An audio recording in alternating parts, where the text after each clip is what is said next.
കേരളത്തിലെയും ഇന്ത്യയിലെ വിവിധ സംസ്ഥാനങ്ങളിലെയും ബാങ്കുകളുടെ CDMകളിൽ നിന്നും ക്യാഷ് പിൻവലിച്ച് റോബിൻഹുഡ് മോഡൽ കളവ് നടത്തിയ ഹരിയാന സ്വദേശിയെ തോപ്പുംപടി പോലീസ് അറസ്റ്റ് ചെയ്തു.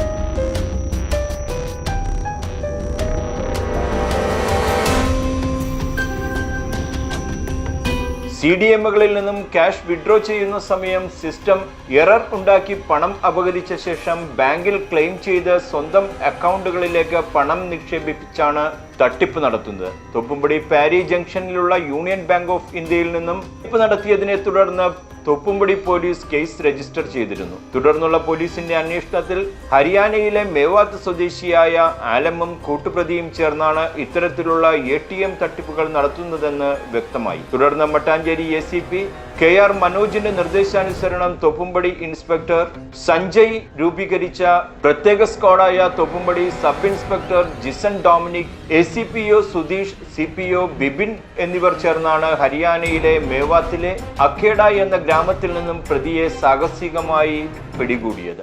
ഇത് ഒരു ATM തട്ടിപ്പ് കേസാണ്, ATM ഫ്രോഡ് കേസാണ്. ഈ ഇരിക്കുന്ന പ്രതിയുടെ പേര് ആലം എന്നാണ്. ഇയാൾ കേരളത്തിലും ഇന്ത്യയിലെ മുഴുവൻ സ്റ്റേറ്റുകളിലും പല സ്റ്റേറ്റുകളിലായിട്ട് വിവിധ സ്ഥലങ്ങളിൽ CDMൽ തട്ടിപ്പ് നടത്തിയിട്ട് ATMൽ തട്ടിപ്പ് നടത്തി ലക്ഷങ്ങൾ തട്ടിക്കുന്ന ആളാണ്. ഇയാളുടെ കൂട്ടുപ്രതികളുണ്ട്. ഇയാളെ സഹായിക്കാൻ വേണ്ടി കേരളത്തിലും പല സംസ്ഥാനങ്ങളിലും ആളുകളുമുണ്ട്. നമ്മുടെ ഇവിടെ പ്യാരി ജംഗ്ഷനിലുള്ള യൂണിയൻ ബാങ്ക് തട്ടിപ്പ് നടത്തിയാണ് നമ്മൾ കേസെടുത്തുള്ളത്. ഇയാളെ നമ്മൾ അറസ്റ്റ് ചെയ്ത് ഹരിയാനയിലെ മേവാത്ത് എന്ന് പറഞ്ഞ സ്ഥലത്തുള്ള അഖേഡ എന്ന് പറഞ്ഞ ഇയാളുടെ ഗ്രാമത്തിൽ നിന്നാണ്. അഖേഡ എന്ന് പറഞ്ഞ ഗ്രാമം തന്നെ it is famous for ATM fraud. Akheda, Mewat ഈ സ്ഥലങ്ങളൊക്കെ തന്നെ അറിയപ്പെടുന്നത്, ഡൽഹി പോലീസ് അന്വേഷിച്ചിട്ടാണല്ലോ അറിയപ്പെടുന്നത്. ഇവിടുത്തെ ആളുകൾ പ്രധാനമായിട്ടും ചെയ്യുന്നൊരു കാര്യം എന്ന് വെച്ചാൽ ATM തട്ടിപ്പാണ്. ഓരോ ATMൽ നിന്ന് 30,000 രൂപ, 40,000 രൂപ, 50,000 രൂപയൊക്കെ തട്ടിച്ച് അങ്ങനെ വിവിധ ബാങ്കുകളിലായിട്ട് ലക്ഷങ്ങൾ തട്ടിയെടുക്കുകയാണ് ചെയ്യുന്നത്. അവിടുന്ന് ഈ സ്ഥലത്ത് പോയി പരാജയപ്പെട്ടുള്ള കാര്യങ്ങളാണ് കൂടുതലായിട്ടുള്ളത്. ഡൽഹി പോലീസാണ് പോയിട്ട് പ്രതികളെ പിടിക്കാൻ സാധിക്കാതെ വന്നിട്ടുണ്ട്. കാര്യം ഇവർ കൂട്ടം ചേർന്ന് പോലീസിനെ ആക്രമിക്കുന്ന ഒരു പ്രവണതയുള്ള ആൾക്കാരാണ് അവിടെ താമസിക്കുന്നത്. ഞങ്ങൾ 3 പേരാണ് പോയിട്ടുള്ളത്. ഞാനും എൻ്റെ കൂട്ടത്തിൽ Sudheesh, senior civil police officer Sudheesh, അതുപോലെ ഈ ഇരിക്കുന്ന ബിബിൻ, ഞങ്ങൾ 3 പേര് മാത്രം പോയിട്ടാണ് ചെയ്തത്.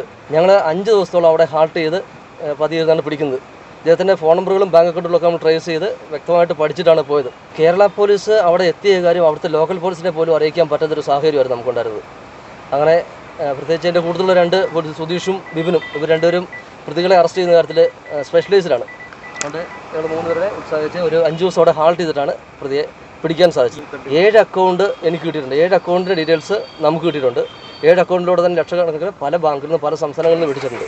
ഇയാൾക്ക് 7 അക്കൗണ്ടിൽ ഇയാളുടെ സഹോദരൻ്റെ അക്കൗണ്ട്, ഭാര്യയുടെ അക്കൗണ്ട്, അങ്ങനെ പലരുടെ അക്കൗണ്ടുകൾ ഉപയോഗിച്ചാണ് ഈ കുറ്റകൃത്യം ചെയ്യുന്നത്. അറസ്റ്റ് ചെയ്ത കേരളത്തിൽ കൊണ്ടുവന്ന പ്രതിയെ കോടതിയിൽ ഹാജരാക്കി റിമാൻഡ് ചെയ്ത് മട്ടാഞ്ചേരി സബ് ജയിലിൽ അടച്ചു. പ്രതിയെ കസ്റ്റഡിയിൽ വാങ്ങി കൃത്യത്തിൽ ഉൾപ്പെട്ട മറ്റു പ്രതികളെയും അറസ്റ്റ് ചെയ്യുമെന്ന് Thoppumpady police station sub inspector Jison Dominic news ടുഡേയോട് പറഞ്ഞു. മറ്റൊരു വാർത്തയുമായി കാണാം. റെഡ്ജൻ ഡബല്ലോ, ന്യൂസ് ടുഡേ, തോപ്പുംപടി.